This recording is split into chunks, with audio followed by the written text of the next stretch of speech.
పరిశుద్ధ గ్రంథమైన బైబిల్లో నుంచి మనము ప్రకటన గ్రంథము 3వ అధ్యాయంలో 7వ వచనం నుంచి కొన్ని మాటలు నేను చదువుతాను.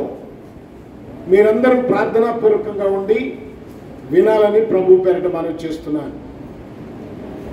ఫిలదెల్ఫియాలో ఉన్న సంఘపు దూతకు ఇలాగు రాయుము.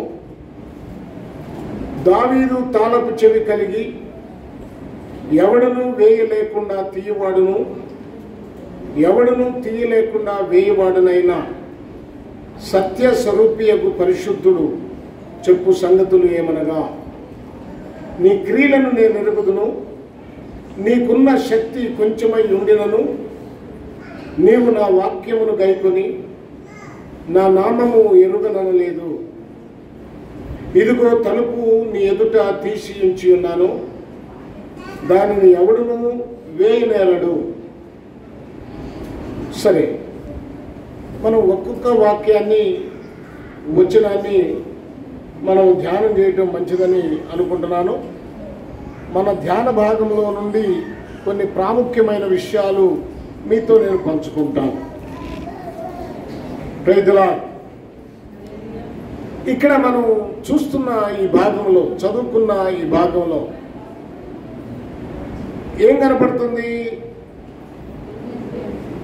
ఫిలదెల్ఫియా సంఘానికి ప్రభువైన వారు ఇచ్చిన సందేశం కనపడుతుంది. మొట్టమొదట మనము ఎఫ్ఎస్సి సంఘాన్ని గురించి ధ్యానం చేశాం. స్మరణ సంఘాన్ని గురించి ధ్యానం చేశాం. లౌదకియా సంఘాన్ని గురించి ధ్యానం చేశాం కదా. తర్వాత పర్గమ సంఘముల గురించి ధ్యానం చేసిన తర్వాత మనము తుయితైరా సంఘాన్ని గురించి ధ్యానం చేసి ఆ తర్వాత సార్దీసు సంఘములో ఉన్న విషయాలను ధ్యానం చేశాం. ఇవన్నీ కూడా మన ఆత్మీయ జీవితానికి అద్భుతమైన పాఠాలు. మీరందరూ వింటున్నారు. అయితే దేవుడు ఒక్కొక్క సంఘానికి చెప్తున్నటువంటి ఆ లోపాలు, ఆ హెచ్చరికలు, వారిలో ఉన్నటువంటి మంచి గుణాలను గురించి మీరు వింటూ వచ్చారు కనుక మీలో ఏ లోపాలు ఉన్నాయో, ఏ మంచి గుణాలు ఉన్నాయో మీరు అర్థం చేసుకుంటూ ఉండాలి. లోపాలను దిద్దుకోవాలి, మంచి గుణాలను ఇంకా పెంపొందించుకుంటూ ఉండాలి. ఇది దేవుడు చెప్పిన మాట. సరే, ఇక్కడ ఫిలదెల్ఫియాలో ఉన్న సంఘమునకు ఇలాగు రాయమన్నాడు. సంఘపు దూతకు అంటే సంఘ కాపరి లేక ఆ సంఘ పెద్ద అని మనం అన్వయించుకోవాలి.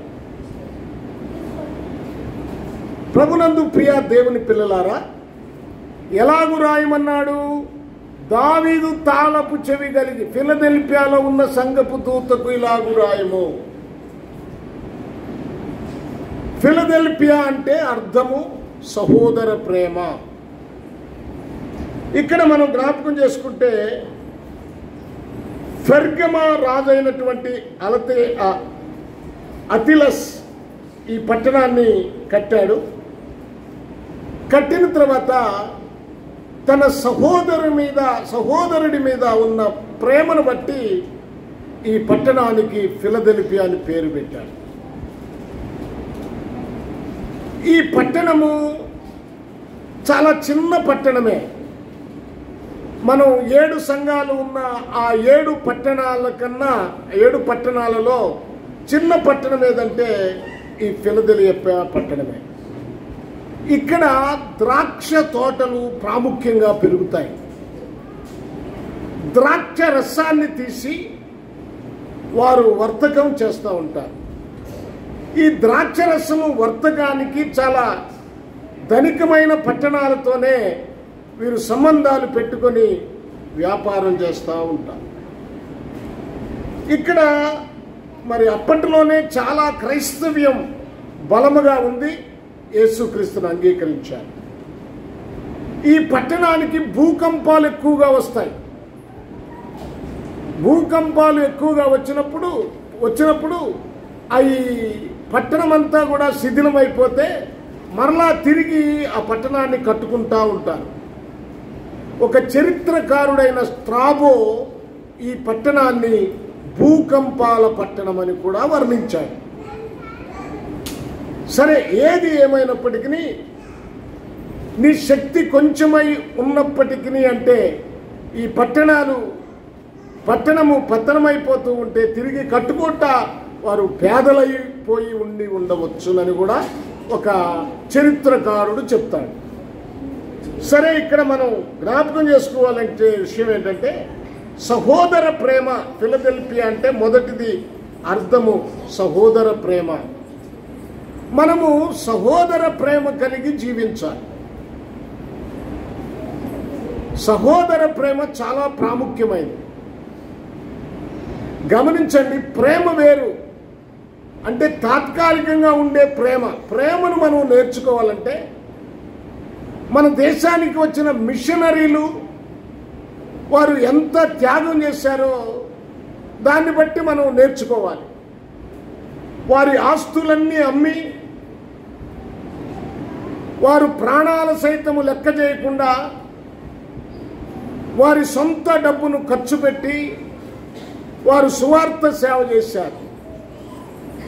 ఎందుకంటే ఈ దేశంలో ఉన్న ఈ మనుషులు నశించిపోకూడదు, ఆత్మలు రక్షించబడాలి, వారు పాప జీవితం నుంచి బయటికి రావాలి అని ఒక ప్రాముఖ్యమైనటువంటి ఆ విషయాన్ని వారు మనసులో ఉంచుకొని వారు ఆస్తులు పోగొట్టుకున్నారు, వారు కుటుంబాలను పోగొట్టుకున్నారు, వారు ఆరోగ్యాన్ని పోగొట్టుకున్నారు.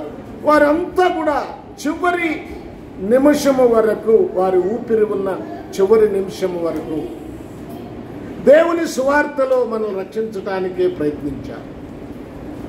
అందుకే ఈ దేశంలో ఇన్ని సంఘాలు చూడండి. ఉదాహరణకి వారి ఆస్తులు ఇక్కడ మిషనరీలుగా వచ్చి ఎన్ని కూడగట్టారు, ఎన్ని ఆస్తులున్నాయి, ఎన్ని స్థలాలున్నాయి.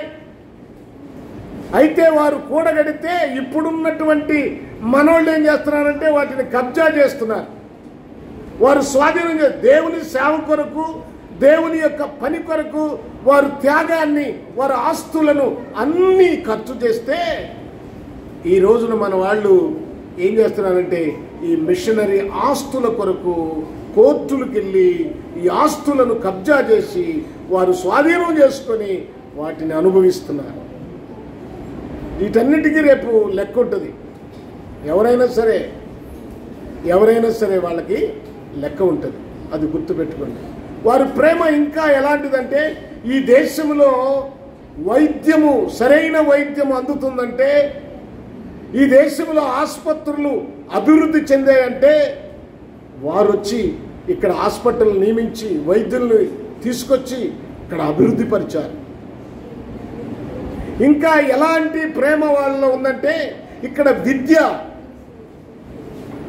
ఏమండి, చదువుకోవటానికి స్కూళ్ళు కానీ కాలేజీలు కానీ ఏమండి యూనివర్సిటీలు కానీ డెవలప్ చేసింది ఎవరంటే, వీళ్ళందరికీ ఆదరణ కలుగు చేసింది ఎవరంటే ఆ మిషనరీలే. వాళ్ళ ఆస్తులు అమ్ముకొచ్చారు, అక్కడి నుంచి వచ్చిన ఆ కానుకలను, సందాలను వారు భద్రపరిచి ఇక్కడ ప్రేమ, ఎంత ప్రేమ అండి.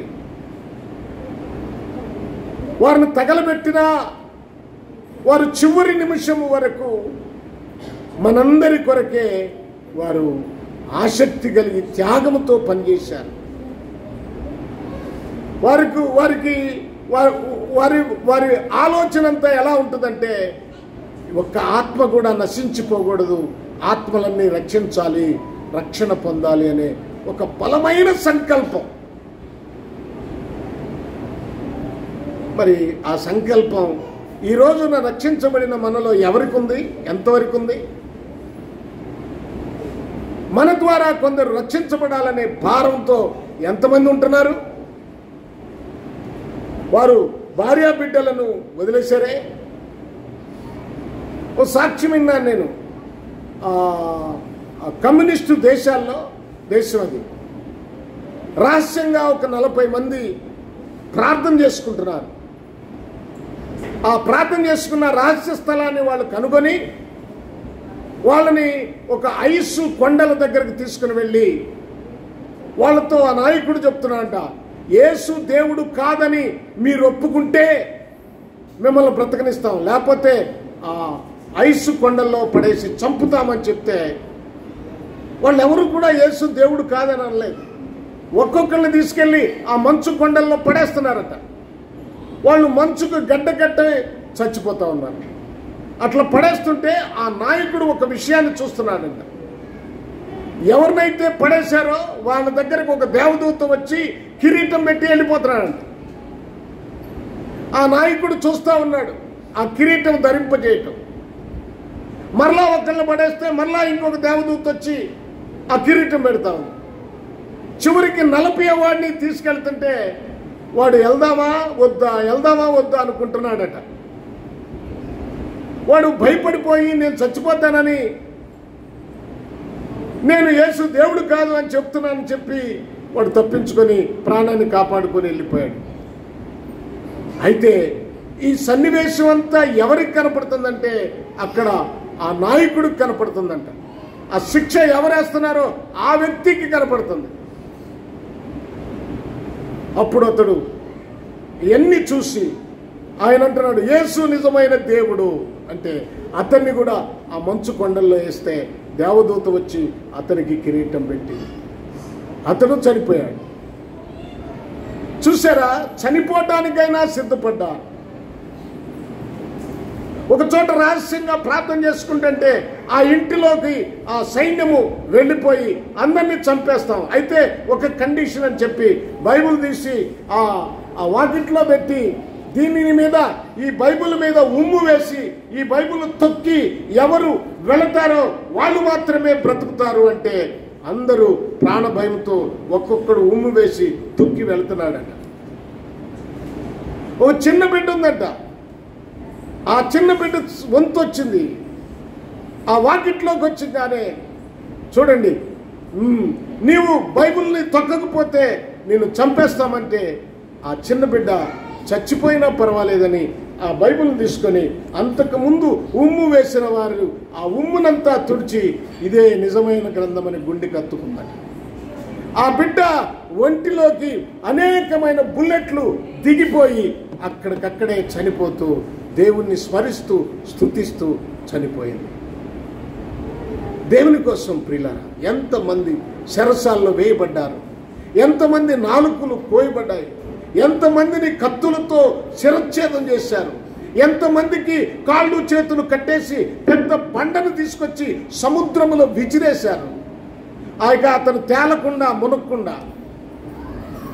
ఏమండి, ఎన్నో భయంకరమైన ఇబ్బందులు, మరణాపాయం వచ్చిన దేవుని పరిచర్య కొరకు ఆత్మల రక్షణార్థమై వారు ఇష్టపడ్డారు, కానీ వారు ప్రాణాలు ఏమాత్రమో లెక్క చేయలేదు. నాకు ప్రాణం ముఖ్యం కాదు, ప్రభువు ముఖ్యం అని చెప్పి వారు తీర్మానం చేసుకుని దేవుని పరిచర్యలో ముందుకు సాగారు. ఈ మంచి సమయంలో జ్ఞాపకం చేసుకుందాం. ప్రేమ వారిలో ఏంటంటే నశించిపోవచ్చున్న ఈ ఆత్మల ఎడల ప్రేమ. ఏమండి, భాషలు నిలిచిపోతాయి, ప్రవచనాలు నిలిచిపోతాయి, కానీ ప్రేమ శాశ్వత కాలముండును అన్నాడు. పరలోకం వరకు ఉండేది, పరలోకానికి తీసుకెళ్లేది ప్రేమే. ప్రేమ కలిగి మనం జీవించాలి. యేసయ్య ఈ లోకములోనికి మనల్ని ప్రేమించే వచ్చాడు. ఆయన ప్రేమించి దాసుడుగా బానిసగా తన్ను తాను సిలువకు అప్పగించుకున్నాడు. ఆ యేసు ప్రేమను ఒకసారి చూడండి, యేసు వైపు ఒకసారి చూడండి. మీ జీవితాల్లో యేసును గురించినటువంటి జ్ఞానం ఉండాలి. ఇప్పుడు ఫిలదెల్ఫియా అంటే సహోదర ప్రేమ. మన ఎడల దేవుడు చూపిన ప్రేమను మనం జ్ఞాపకం చేసుకోవాలి. ఇక్కడ సంఘ స్థాపన ఎలా జరిగిందో తెలియదు, కానీ పౌలు గారు వాక్యం అందిస్తున్నప్పుడు ఎవరో విని ఇక్కడ సంఘాన్ని స్థాపించారు. సంఘము స్థాపించబడటం చాలా ప్రాముఖ్యమైన విషయం. సంఘ స్థాపన మొదట్లో చాలా బాధలు ఉంటాయి. దేవుని సేవకు వచ్చినప్పుడు సేవకుడికి చాలా బాధలు ఉంటాయి. కానీ వాటన్నిటినీ భరించుకుంటూ ముందుకు వెళుతూ సంఘాన్ని స్థాపించారు. ప్రభునందు ప్రియులారా, ఇక్కడ రాయబడిన మాట దావీదు తాళపు చెవి కలిగి. దావీదు తాళపు చెవి, ఇది అధికారానికి సాదృశ్యముగా ఉంది. మీరు బైబిల్లో ప్రకటన గ్రంథం 9వ అధ్యాయము 1వ వచనం చదివితే అక్కడ ప్రభువైన యేసుక్రీస్తు వారు చూడండి పాతాళ తలుపులు తెరుస్తున్నాడు. అందులో నుంచి పొగ వస్తుంది. ఇవన్నీ దేవుని అధికారం చొప్పునే.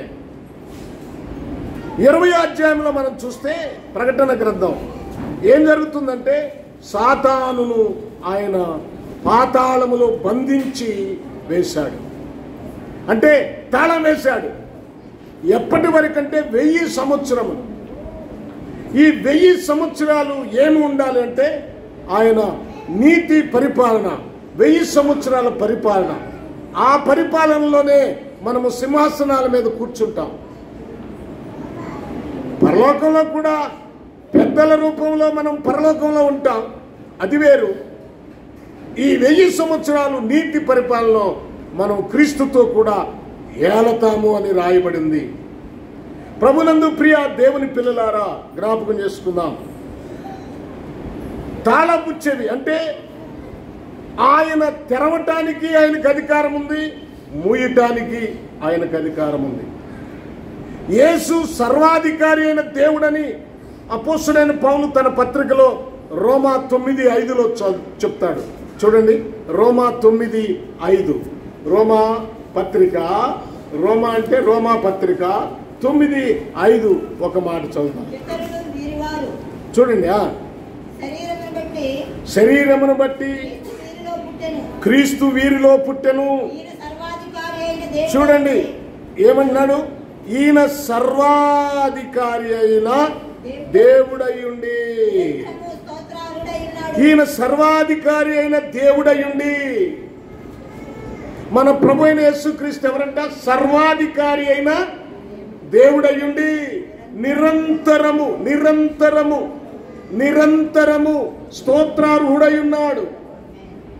ఎప్పుడు స్తోత్రమును అందుకొనిగిన దేవుడు. మనం స్తోత్రార్హుడై ఉన్నాడు ఆయన. ఇది గుర్తించాలి మనం. మరొక మాట చదవండి మీరు, మత్తయి రాసిన సువార్త 16వ అధ్యాయం 19వ వచనంలో ఏముంది అక్కడ? 16వ అధ్యాయము 19వ వచనం. పరలోక రాజ్యం యొక్క తాళపు చెవులు నీకిచ్చేదను. భక్తుడు తన శిష్యుడితో అంటున్నాడు, పరలోక రాజ్యం యొక్క తాళము చెవి నీకు నేను ఇస్తాను. అంటే ఆ పరలోకం మీద అధికారం నాకుంది. పరలోకానికి ఎవరిని నడిపించాలో అధికారం నాకుంది. సిలువలో దొంగ అడుగుతున్నాడు, అయ్యా నీ రాజ్యంతో వచ్చినప్పుడు నన్ను జ్ఞాపకం చేసుకోమంటే యేసు ప్రభు అంటున్నాడు, నేడు నీవు నాతో కూడా పరదేశిలో. అంటే పరదేశికి పరలోకానికి తీసుకెళ్లే అధికారము యేసుక్రీస్తుకు మాత్రమే ఉంది. తండ్రి యొద్దకు తీసుకెళ్లే అధికారము యేసుక్రీస్తుకు మాత్రమే ఉంది. నేనే ద్వారమును. హెబ్రీయులకు రాసిన పత్రిక 10వ అధ్యాయము 19వ వచనాన్ని ఒక మాట చదువుదాం. హెబ్రీయులకు రాసిన పత్రిక 10వ అధ్యాయము 19వ వచనం. 19వ వచనం చూడండి. ఇట్లు సహోదరులారా, యేసు మన కొరకు ప్రతిష్ఠించిన మార్గమున అనగా నూతనమైనదియు జీవము గలదియు ఆయన శరీరము అను తెర ద్వారా ఏర్పరచబడినదైన మార్గమును ఆయన రక్తము వలన పరిశుద్ధ స్థలమునందు ప్రవేశించుటకు మనకు ధైర్యము కలిగి ఉన్నది గనుక అన్నాడు. అంటే ఆయన చూడండి ఏమంటున్నాడు, జీవము నూతనమైనది జీవము కలిగినది ఆయన శరీరమును తెర ద్వారా. మనం ఎక్కడికి వెళ్తున్నాం? పరిశుద్ధ స్థలములోనికి ప్రవేశించడానికి మనకి అధికారం వచ్చింది. మనం ప్రవేశిస్తాం. ఆ పరిశుద్ధమైన స్థలములోనికి ప్రవేశించాలంటే తాళము చెవి ఎవరి దగ్గర ఉందంటే ప్రభు అయిన యేసుక్రీస్తు దగ్గర ఉంది. యేసు ప్రభువే. మీరు ఒక మాట చదవండి, ప్రకటన గ్రంథం 1వ అధ్యాయము మీరు 18వ వచనాన్ని చదవండి. ప్రకటన గ్రంథం నేను మొదటి వాడను అంటే దాని అర్థము మొదటి వాడను కడపటి వాడను. అసలు యేసు నిత్యుడు మనకు అర్థమవటానికి చెప్తున్నాడు. అబ్బాయి, నీ ప్రారంభంలో నేనున్నాను, నీ ముగింపు కూడా నేనే. మొదటి ఆయన నిత్యం, ఆయన ఎప్పుడు ముగింపు లేదు ఆయనకి. మొదటి వాడను కడపటి వాడను జీవించువాడను మృతుడనైతిని గాని ఇదిగో అది యుగ యుగములు సజీవుడుగా ఉన్నాను. మరియు మరణము యొక్క పాతాళ లోకము యొక్కయు తాళపు చెవులు నా స్వాధీనములో ఉన్నాయి. ఎవరు స్వాధీనంలో ఉన్నాయి తాళపు చెవులు? యేసు లేకుండా ఎవరు పరలోక రాజ్యానికి వెళ్ళలేరు. యేసు తాళము తీయకుండా ఎవరు దేవుని రాజ్యంలోనికి ప్రవేశించలేరు. ఆయన వచ్చినప్పుడు తాళము తీస్తాడు. ఆయన అధికారము కలిగిన దేవుడు. చాలా విషయాలు ఉన్నాయి మనం చదువుకోవటానికి. దేవదూతలు పాపం చేస్తే పాతాళ బిలములో బంధించి వేశాడని పేతురు రాసిన 2వ పత్రిక 2:4 ఉంది. యోధా పత్రిక 6వ వచనంలో ఉంది. ప్రభునందు ప్రియ దేవుని పిల్లలారా, జ్ఞాపకం చేసుకుందాం.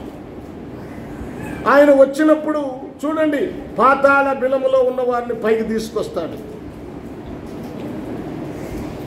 ఆయన మాట విన్న వారినేమో ఆయనతో వెంట పెట్టుకుని వచ్చాడు. కానీ ఆయన మాట వినని వారు ఎక్కడికి వెళ్తారు? వారందరూ లేపబడి. చూడండి, ప్రకటన గ్రంథం 20వ అధ్యాయం. దయచేసి ప్రకటన గ్రంథం 20వ అధ్యాయము 11వ వచనాన్ని దగ్గర నుంచి చూడండి. చూడండి, మరియు ధవళమైన మహాసింహాసనము, దాని యందు ఆసీనుడై ఉన్న ఒకడిని చూసి తిని భూమి ఆకాశములు ఆయన సముఖము నుండి పారిపోయాను, వాటికి నిలువ చోటు కనపడిపోయాను. మరియు ఇక్కడ చూడండి, గొప్పవారేమి కొద్దివారేమి మృతులైన వారందరూ ఆయన సింహాసనం ఎదుట నిలబడి ఉండుట చూసి తిని. గొప్పవారు అందరూ ఒక రోజున ఆయన సింహాసనం దగ్గర నిలబడుతున్నారు. పాపులు, పరిశుద్ధులు, ఆయన మాట విన్నవారు, ఆయనకు లోబడిన వారు, రక్షణ పొందిన వారు ఆయన వచ్చినప్పుడు ఎత్తబడుతున్నారు. అయితే ఇక్కడ 1000 సంవత్సరాల ఆ పరిపాలన జరిగిన తర్వాత, ఎందుకంటే మొదటి పునరుద్ధానానికి 2వ పునరుద్ధానానికి 1000 సంవత్సరాల గ్యాప్ ఉంది. 1000 సంవత్సరాల పరిపాలన తర్వాత ఈ 2వ పునరుద్ధానము అంటే ఇది పాపుల పునరుద్ధానము.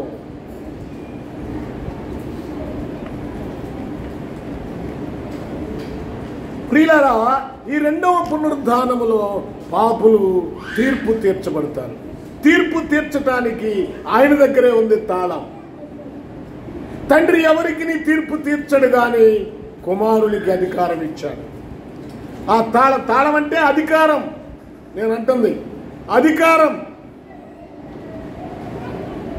ఇక్కడ చూడండి, ప్రభునందు ప్రియులారా, జ్ఞాపకం చేస్తుంది, నమ్మని పాపాత్ములందరినీ తీర్పు తీర్చి ఎక్కడేస్తున్నాడు? ఆ 2వ మరణం. టైం లేదు కనుక నేను త్వరగా వెళ్తున్నాను. మరణము చూడండి,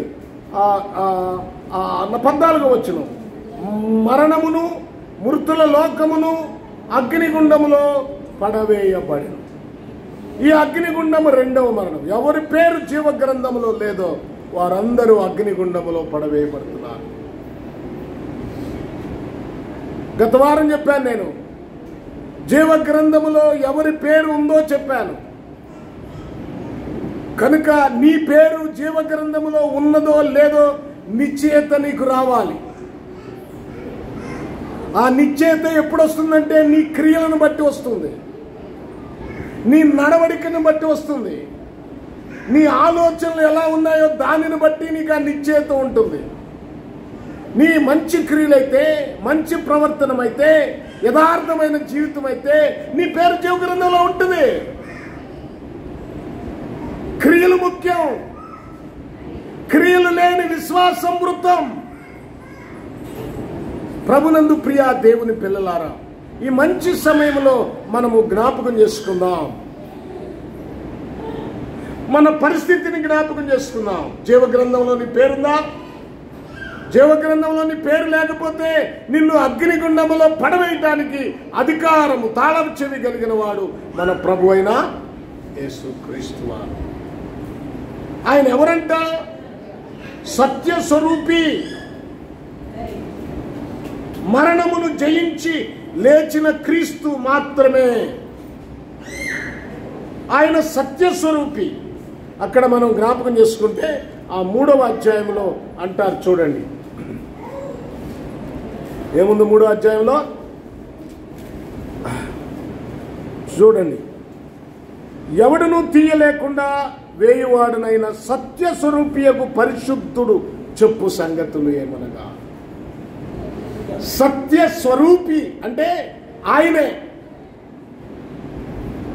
ఆయనే సత్యం, ఇంకెవరు లేరు. ఆయనే మనల్ని సత్యములోనికి నడిపించేవాడు. యేసుక్రీస్తు సత్యమై ఉన్నాడు. యోహాను రాసిన సువార్త 14వ అధ్యాయము 6వ వచనాన్ని ఒకసారి చదవండి, మీకు అర్థమవుతుంది. యోహాను రాసిన సువార్త 14వ అధ్యాయము 6వ వచనం.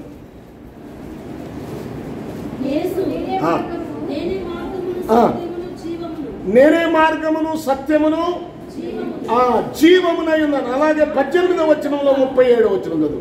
ఇక ఆయన ద్వారానే మనం వెళ్ళేది. 18:37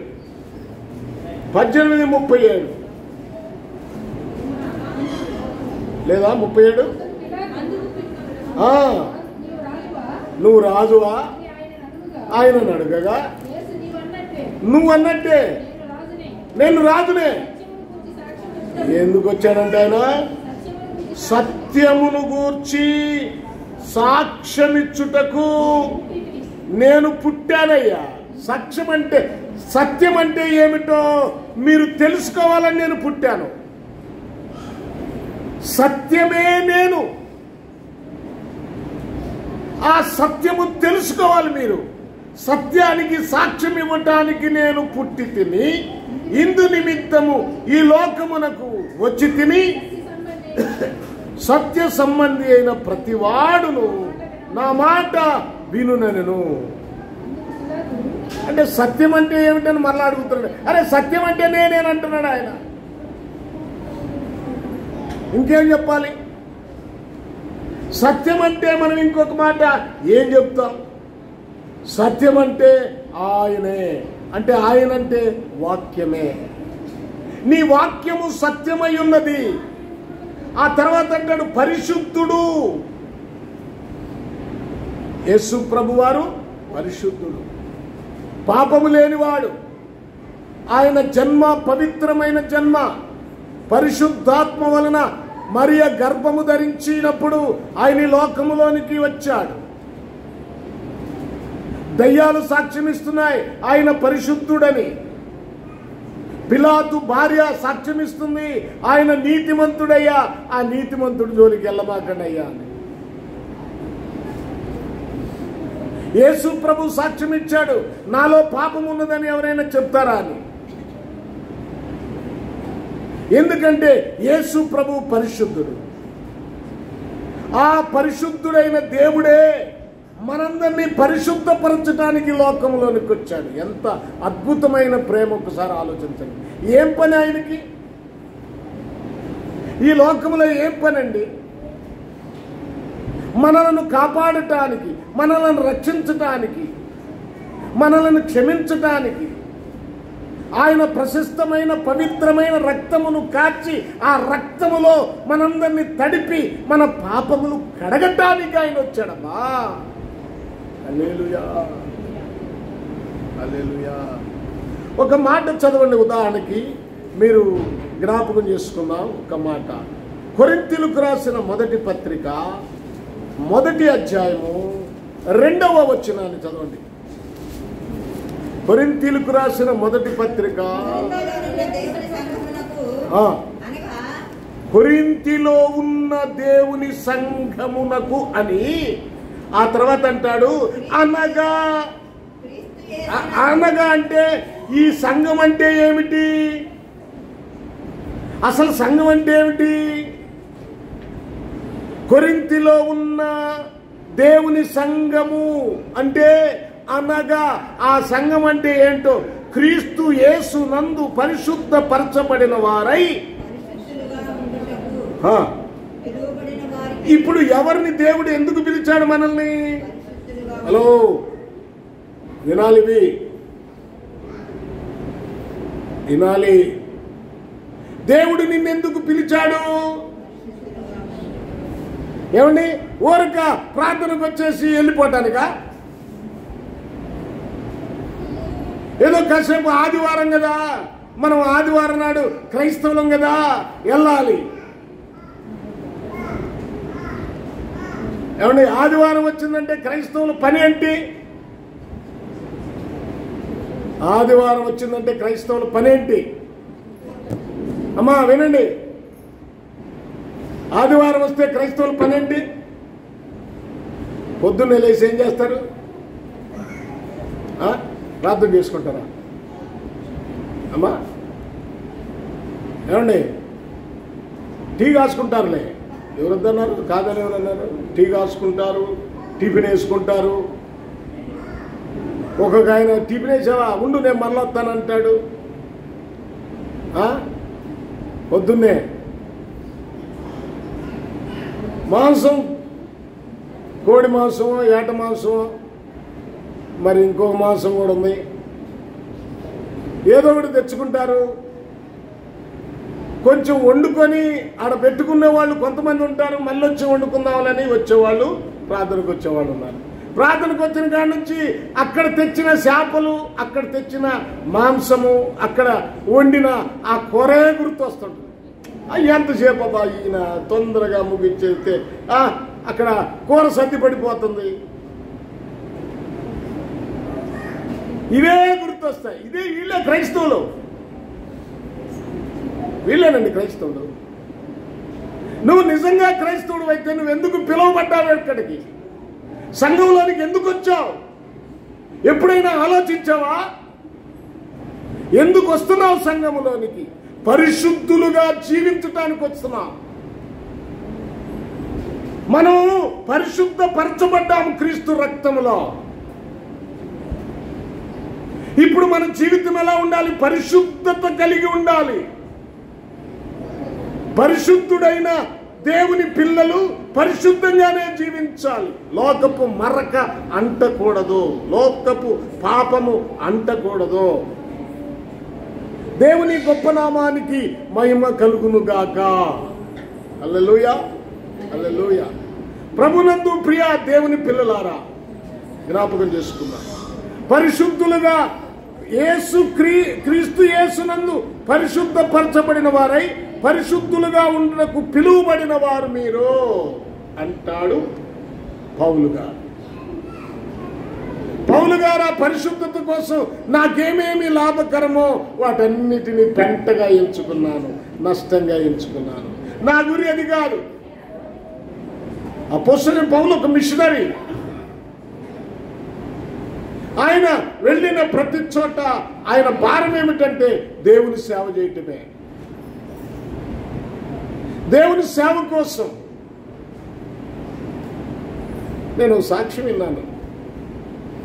ఆయన పురుషోత్తం చౌదరి గారని, చౌదరి ఆయన క్రైస్తవుల్లో త్యాగం చేసిన వాళ్ళు చాలా మంది ఉన్నారు చౌదరీలుస్లో. ఆయన పురుషోత్తమ చౌదరి అని ఆయన దేవుని నమ్ముకున్న తర్వాత ఆయన దేవుని కొరకు బ్రతుకుతూ ఉంటే ఇంట్లో వాళ్ళు ఇష్టపడలేదు, ఆయన బయటికి నెట్టేశారు. అయినా ఆయన చాలా బలమైన సేవ చేశాడు. దేవుని ప్రేమ ఇదిగో జనులారా భావమ్మును, దేవుని ప్రేమను చూపించాడు ఆయన. చాలా పాటలు పాడారు. నాకంటే పాటలంటే నాకు అంతగా రావు. పాటల ద్వారా ఆ దరి నుంచి ఈ దరి దాకా ఆయన సువార్త చేసుకుంటా వచ్చాను. ఒకసారి వాళ్ళ ఊరికే వెళ్ళాడంట. ఆకలి బాగా అవుతుంది. ఆకలి బాగా అవుతుంటే సరే నా ఇల్లే కదా, నా భార్యే కదా, నేను వెళితే ఏదైనా కొంచెం పెట్టకపోతారా అనే ఉద్దేశంతో ఆయన పాట పాడుకుంటూ ఇంట్లోకి వెళ్ళలేదంట, బయటే నిలబడ్డాడు. నిలబడినప్పుడు మరి అడిగాడేమో, ఆకలి అవుతుంది ఏమన్నా ఉందా అని. భార్య బయటకు వస్తే అడిగాడేమో. ఆమె గబగబా లోపలికి వెళ్ళిందంట. లోపలికి వెళ్ళి పులిహార, ఒక గిన్నె నిండా పులిహార తీసుకొని వస్తుందంట. పురుషోత్తం చౌదరి, ఆహా నా భార్యకు నా మీద ఎలాంటి ప్రేమ అని అనుకుంటున్నాడు. ఈయన నిలబడి ఉంటే ఆయన్ని దాటి వెళ్ళిపోయి అక్కడ ఒక గేద పేడేస్తే ఆ పేడ మీద కుమ్మరించిందంట. ఈయన ఆకలికి తట్టుకోలేక అక్కడికి వెళ్ళి ఆ పేడ మీద ఉన్న పై మెతుకులన్నీ పోగు చేసుకొని తిన్నాడు. వారి జీవితాలు చూడండి. ఎంతో మంది ఇలాగ దేవుని కొరకు ప్రాణాలు అర్పించిన త్యాగమూర్తులు ఉన్నారండి. ఈ రోజున మనకు అర్థం కాదు. దేవుడిచ్చింది మనం తింటున్నాము, దేవుడిచ్చినవి అన్ని అనుభవిస్తున్నాం, కానీ దేవుని కొరకు బ్రతికే అనుభవం లేదు. దేవుని కొరకు సాక్షిగా నిలబడే అనుభవం లేదు. వినండి ప్రియులారా, ప్రియులారా, ప్రియులారా, పరిశుద్ధతను కోల్పోకూడదు. పరలోక రాజ్యంలో ఎవరు ఉంటారంటే పరిశుద్ధులే ఉంటారు. పాపులకు అక్కడ స్థానం లేదు కనుకనే పాపులైన మనల్ని పరిశుద్ధులుగా మార్చడానికి ప్రభువైన యేసుక్రీస్తు లోకంలోనికి వచ్చాడు. పరిశుద్ధుడు, సత్యస్వరూపి వాక్యం. మనం వాక్యమును అంగీకరించాలి. వాక్యమును అంగీకరించాలి. వాక్యం చాలా ప్రాముఖ్యమైనది. సత్యం అంటే వాక్యమే. నీ వాక్యమే సత్యం. అందుకనే ఇదే గ్రంథం తర్వాత మనం ధ్యానం చేస్తాం, కానీ ఇప్పుడు ఒక మాట చూపిస్తాను నేను. అందులోనే ప్రకటన గ్రంథము 3వ అధ్యాయము 10వ వచనాన్ని చదువుతాం. 10వ వచనం. ఏం కైకున్నావు? ఓర్పు విషయమైన ఓర్పు ఉండాలి. ఓర్పు ఉండాలి. సరే, తర్వాత మనం ఆ వచనం దగ్గరకు వచ్చినప్పుడు ధ్యానం చేద్దాం. ఓర్పు విషయమైన నా వాక్యము గైకొంటివి గనుక భూనివాసులను శోధించుటకు లోకమంతటి మీదికి రాబో శోధన కాలములో నేను నిన్ను కాపాడదను. హలో, ఎవరిని కాపాడుతానంటున్నాడు? యేసయ్య ఎవరిని కాపాడుతానంటున్నాడు? భూనివాసుల్లా. ఎవరిని కాపాడుతాడు? వాక్యమును గైకొన్న వారిని కాపాడుతాడు. వాక్య ప్రకారము జీవించే వారిని కాపాడుతాడు. నేను చెప్పే మాట కాదు, ఇది బైబిల్ చెప్తున్న మాట. నీ ఇష్టం వచ్చినట్లుగా ప్రవర్తిస్తే, యేసయ్యా అని చంపలేసుకుంటే, యేసయ్యా అని దండం పెడితే ఆయన నీకు దేవుడైపోతాడా? ఏదో ఆదివారం నాడు ప్రార్థనకు వస్తే దేవుడైపోతాడా? ఇక్కడ స్పష్టంగా చెప్తున్న మాట, ప్రభువైన యేసుక్రీస్తు వారు చెప్తున్న మాట, ఎవరు లోకము మీదమంతటి మీదకి శోధన రాబోతుంది, విపత్తు రాబోతుంది. ఆ విపత్తు నుంచి నిన్ను నేను కాపాడతా. ఎందుకు కాపాడతానంటే నువ్వు నా వాక్యాన్ని గైకొన్నావు. కాపాడటానికి ఆయనకి డబ్బులు ఇవ్వలేదు, కాపాడటానికి ఆయనకి ఇంకోటి ఇవ్వలేదు, వెండి ఇవ్వలేదు, బంగారం ఇవ్వలేదు, ఏది ఇవ్వలేదు. మరి ఏమి ఇచ్చారు? వీళ్ళేమిలా ఆయన ఇచ్చింది తీసుకున్నారు గనుక, ఆయన వాక్యం ఇచ్చాడు గనక, ఆ వాక్యం ఇచ్చిన వాక్యాన్ని నువ్వు తీసుకున్నావు గనక, నువ్వు గైకొన్నావు గనక ఆ భయంకరమైన విపత్తు నుంచి నిన్ను తప్పిస్తాను. ఆ విపత్తు ఏంటో మనం ఆ వచనం దగ్గరకు వచ్చినప్పుడు ధ్యానం చేద్దాం. నేను ఊరక చెప్తున్నాను. ఆ సత్యము అంటే వాక్యము. వాక్యాన్ని గైకొనాలి. వాక్యమే మన జీవితంలో ముఖ్యమైనది. వాక్యమే కనుక ప్రియా దేవుని పిల్లలారా, అన్ని విషయాల్లో మన ప్రభువు పరిశుద్ధుడు. ఆయన నామము పరిశుద్ధమైనది. నీ నామము పరిశుద్ధమైందని కీర్తనాకారుడు అంటాడు. 111 కీర్తన 9వ వచనంలో, 9వ మాటలో. ప్రభువుని పిల్లలారా, సమయం చాలా అవుతుంది కనుక చదవటం ఆపుదాం. ఒక్కసారి మిమ్మల్ని మీరు జ్ఞాపకం చేసుకోండి. మీ జీవితాలను మీరు జ్ఞాపకం చేసుకోండి. మీ పరిస్థితులను మీరు జ్ఞాపకం చేసుకోండి. మీరు ఎలా ఉన్నారు అంటే ఇదే శాశ్వతం అనుకుంటున్నారు. ఈ లోకమే,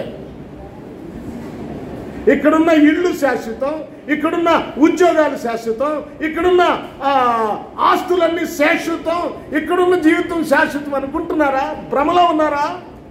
ఇది అశాశ్వతమైంది. ఏమండి ప్రభునందు పిల్లారా, ప్రతి దండన దినం రాబోతుంది. ఉగ్రత దినం రాబోతుంది. దాని నుండి తప్పించుకోవాలంటే సత్య స్వరూపి అయిన యేసుక్రీస్తు నిన్ను పరిశుద్ధుడుగా మార్చాడు కనుక అలాంటి పరిశుద్ధమైన జీవితాన్ని జీవిస్తేనే నీ పేరు జీవగ్రంథంలో ఉంటుంది. నీ పేరు జీవగ్రంథంలో లేకపోతే నువ్వు రెండవ మరణమైన అగ్నిగుండంలోనికి వెళ్ళిపోవలసిందే. అలా వెళ్లకుండా ఉండాలండి. నీ శక్తి కొంచెమైనను, ఏమన్నాడు అక్కడ? ఆ ఒక్క మాట చదవండి, చూడండి 8వ వచనం. నీ క్రియలు నేను ఎరుగుదును, నీకున్న శక్తి కొంచెమై ఉండినను, నీవు నా వాక్యమును గైకొని. నీకుంది కొంత పేదవాళ్ళు కావచ్చు, అంటే ఆ పట్టణానికి భూకంపాలు వస్తాయి కనుక ఆ భూకంపాల వల్ల పట్టణం అంతా శిథిలం అయిపోతూ ఉంటే మరలా తిరిగి కట్టుకుంటూ ఉంటే మరలా భూకంపం మరలా కట్టుకుంటున్నారు కనుక వాళ్ళు పేదలైపోయి ఉండొచ్చు, లేకపోతే విద్య లేని వారు కావచ్చు. ఎలాంటి వారైనా శక్తి కొంచెమైనా నా వాక్యమును గైకొన్నావు. హలో, నా వాక్యమును గైకొన్నావు. ఇక్కడ ఈ సంఘానికి ప్రాముఖ్యంగా ప్రధానంగా చూపిస్తుంది ప్రభువైన యేసుక్రీస్తు ఏమిటంటే వాక్యము. అదే సత్యము. నీవు సత్యములో ఉండాలి అంటే వాక్యాన్ని గైకొనాలి. అప్పుడు నీకు పరిశుద్ధత వస్తుంది. దేవుడు మనకు వాక్యం, మనల్ని అనాథులుగా విడవలేదు. అనాథులుగా విడవలేదు అంటే దాని అర్థం ఏంటి? మనకి ఇల్లు ఇచ్చాడు, డబ్బులు ఇచ్చాడు, ఆరోగ్యం ఇచ్చాడు, బంధువులు ఇచ్చాడు, అమ్మ నాన్న ఇచ్చాడు, అన్నదమ్ములు ఇచ్చాడు, లేకపోతే స్నేహితులు ఇచ్చాడు అనుకుంటున్నారా? అనాథులుగా విడవలేదంటే అయ్యి అనుకుంటున్నారా? కాదు కాదు కాదు. మరి ఏంటి? ఆయన వాక్యం ఇచ్చాడు. వాక్యమును యాకోబుకు తెలియజేసిన వాడని ఏ జనము కలాగు. పాట మీద అయితే పాట కాదు, ప్రభు కీర్తనకారులు చెప్తాడు. కానీ ఈ రోజున మనల్ని అనాథులుగా విడవకుండా వాక్యం ఇచ్చాడు, పరిశుద్ధాత్మని ఇచ్చాడు. పరిశుద్ధాత్మ నడుపుతో నాకు ఆళ్ళు లేరు వీళ్ళు లేరు అనుకోవద్దు, నాకేముంది అనుకోవద్దు. నీకు అన్నీ ఉన్నాయి. ప్రభు అన్నీ సమకూర్చాడు. మన కోసం వస్తున్నాడు ఆయన. వాక్యం అనే శక్తిని మనకిచ్చాడు. హల్లెలూయా, హల్లెలూయా, ప్రైజ్ ది లార్డ్. ప్రభునందు ప్రియులారా, అలాగూ వాక్యాన్ని మనం గైకొందాం, వాక్యానుసారంగా జీవిద్దాం, వాక్య ప్రకారంగా నడుచుకుందాం. ఫిలదెల్ఫియా సహోదర ప్రేమ, అలాంటి ప్రేమ కలిగి జీవిద్దాం. ఒకరి ఎడల ఒకరు ద్వేషాలు కాకుండా ప్రేమ కలిగి ఆత్మీయతలో ముందుకు సాగుదాం. దేవుడి మాటలు దీవించునుగాక. మిగిలినవి తర్వాత ధ్యానం చేద్దాం. తలలు వంచండి, ప్రార్థన చేసుకుందాం. ప్రభునందు ప్రియ దేవుని పిల్లలారా, ప్రార్థన చేసుకుందాం. ప్రార్థన. హల్లెలూయా, హల్లెలూయా, హల్లెలూయా. చెప్పబడిన వాక్యము నిమిత్తము వాక్యము నెమరు వేసుకుంటూ జీవించాల్సిన విధానాన్ని గుర్తు చేసుకుంటూ ఎవరైనా ఒకరు ప్రార్థన చేయండి. Praise the lord.